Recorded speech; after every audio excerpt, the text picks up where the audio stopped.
The Honourable David Parker. Mr Speaker, there's an old saying which is that you can't know what you don't know.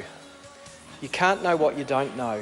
And as I stand here, I don't know whether there are hidden mistakes in this bill and whether they're significant.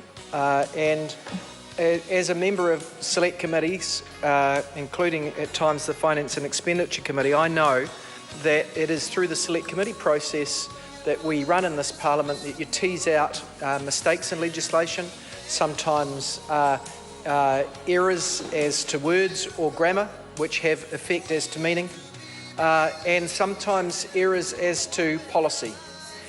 These things are brought to the attention of select committees through select committee processes which take time.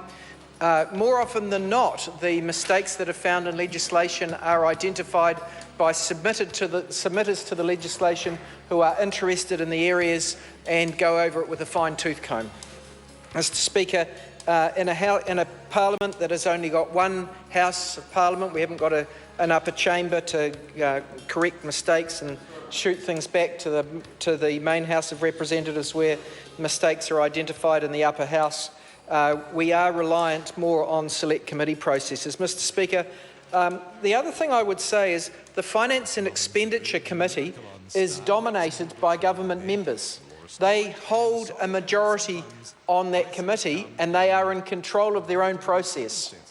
Another piece of legislation which was actually more controversial than this, where the government wanted to speed up progress recently, was the reduction in tariffs consequent on the free trade agreement with South Korea. Minister Grosser approached us, and indeed me, on our behalf to see whether we would agree to a truncated select committee process. I said no for two reasons. One was it would just feed suspicion within the population that their rights were being run roughshod over, and two, I thought it was wrong in principle. But we all knew on the select committee, and actually I didn't sit for the hearings on that bill, but everyone that was on that select committee knew that there was an interest in actually doing it properly, and so the select committee, quite properly, didn't take the full amount of time that Parliament allowed it, because we had heard the request from the government that it was in New Zealand's interest to pass the legislation promptly. So the select committee didn't muck about. It called for submissions through a tight period. And it reported the legislation back to Parliament very promptly, well within the normal select committee period that was allowed. The process was done properly, the bill was properly scrutinised, and the government still achieved its objective. Now, in respect to the Finance and Expenditure Committee, it is the most senior committee in some ways in Parliament. It is, sorry, excluding the Privileges Committee. Quite right, Mr Attorney. Excluding the Privileges Committee, it is known as the Senior Committee. It has senior representatives from all parties, including the government, and they are in control of their own processes. Why can't the government trust their own select committee that they have got the numbers on to actually give this the urgency that it needs, if urgency is needed, and have a period where they call for some shortened period of submissions, perhaps, so that they can proceed promptly with consideration of the bill. Mr Speaker, 22nd of October is a bit more than a month away. About a month and a week away? And it's hard for submitters in that time, if they are volunteer organisations, which most of the submitters are from the New Zealand Society of Chartered Accountants, or I don't know, there'll be some international foreign affairs or the Law Society. These committees are generally populated by people who are doing this in their own time.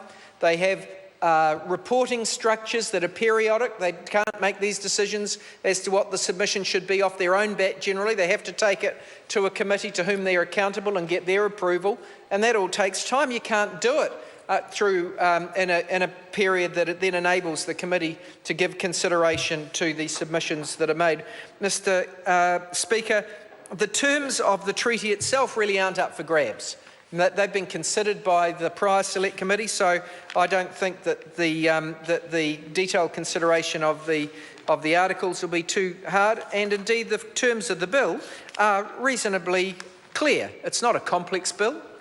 It's an important bill because it involves a lot of money, but it's not a complex bill. So I would have confidence that the Finance and Expenditure Committee, if there was a pressing national interest in reporting this, a national interest as in a New Zealand interest as opposed to a national party interest, in reporting this back promptly, I would expect that the Select Committee would responsibly go about its business and do just that. I want to add to reinforce some of the criticisms that have been made in terms of what is our representative democracy.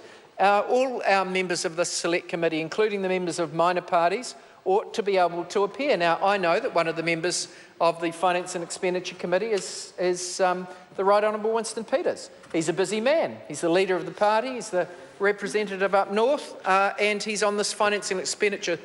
It's not. Sorry.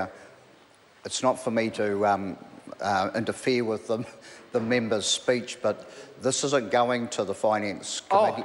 It's going to Foreign Affairs. I'm sorry. So Thank you, Mr. Speaker. I thought this was... one moment. I'm just, for those who may be listening, previous speakers have talked about the Foreign Affairs, Defence and Trade Select Committee, which this is being referred to. You're referring to a different committee. So I'm just trying to help you so that people aren't confused which committee it's going to.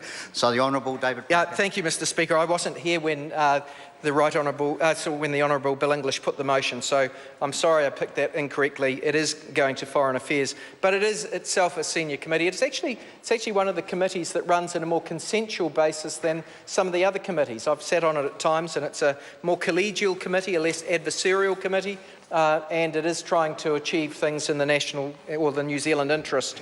And I'm sure that that committee too would be able to report this back promptly. Now, that brings you back to the why. Why is it that the government is putting Parliament in the position that it has to agree an inappropriately short Select Committee period? And that comes back to competence of government. If this agreement was agreed in May and signed in June, why is it that we are at this late stage, at this late juncture, only now considering the legislation? Why couldn't the legislation have been produced earlier and be put to the Select Committee at the same time as the treaty? Nothing in standing orders would have prevented that. Indeed, it would have been more efficient for submitters. Submitters could have been considering the treaty at the same time as they were considering the bill that accompanied it.